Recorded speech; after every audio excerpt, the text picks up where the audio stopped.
Scene script. Have you ever wondered how electric fields can generate heat? It's a fascinating science that we're going to unravel today. Electric fields are invisible forces that exert influence on charged particles. They're created by electric charges or by changing magnetic fields. They're like the puppet masters of the electric world, controlling how and where charged particles move. Now, let's talk about the principle of electricity. At its core, electricity is all about the movement of electric charges, usually electrons.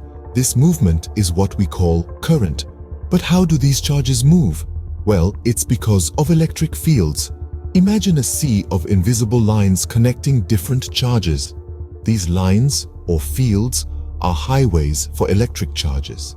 When we talk about charge, we're simply referring to the property of matter that causes it to experience a force when placed in an electromagnetic field. Now that we understand the basics, let's delve deeper into the science of electricity. To fully grasp the heating effect of electric fields, we first need to understand what an electric circuit is. An electric circuit is a pathway made up of wires and other components like a battery, a switch, and a bulb, which allows electricity to flow. Let's break it down. The battery, or the power source, provides the push that drives the current around the circuit. The switch allows us to control whether the current flows or not, and the bulb or any other device uses the current to do work, like lighting up or heating an element. The interesting part is the flow of current. It may sound counterintuitive, but electric current actually flows from the negative terminal to the positive terminal of the power source. This is due to the movement of electrons, which are negatively charged particles. With a clear understanding of circuits, we are now ready to explore the heating effect of electric fields. Now imagine this. You switch on a heater and it starts to warm up. Ever thought why? That's the heating effect of electric fields at work. Let's break it down. When electric current flows through a circuit, it doesn't just move along smoothly, it collides with the atoms of the conductor. These collisions cause the atoms to vibrate more rapidly, which in turn increases their energy.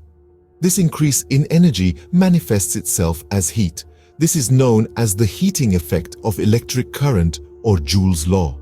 So, the more current that flows through the conductor, the more collisions occur, and hence the more heat is generated. But current isn't the only factor that influences the heating effect. The nature of the conductor plays a role too. Different materials have different resistances to the flow of current, which we'll discuss in the next scene.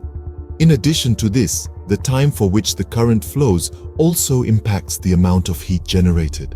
The longer the current flows, the more collisions occur, leading to more heat. This is why devices heat up after being used for extended periods. Now, let's consider a practical application of this heating effect: the electric bulb. The filament of an electric bulb is made of tungsten, a material with high resistance. When electric current passes through the filament, it faces a lot of resistance, and hence a lot of heat is generated.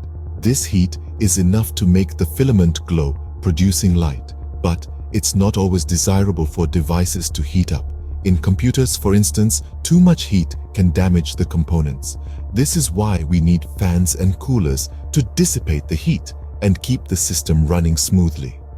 The heating effect of electric fields is a fundamental principle that powers many of the devices we use daily.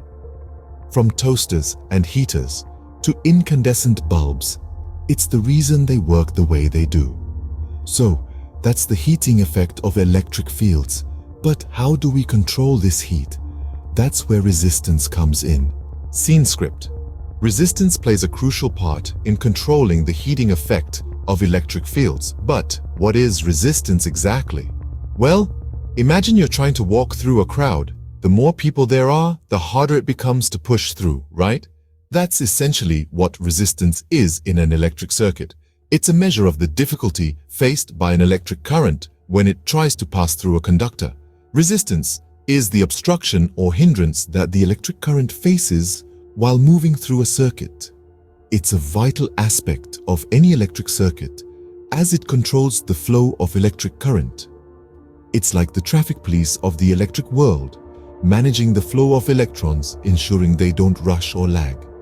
Now, let's delve a bit into the derivation of resistance in series and parallel circuits.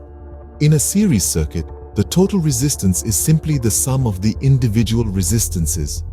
Picture it like a long, winding road. The total distance you'd have to travel would be the sum of the lengths of each individual stretch.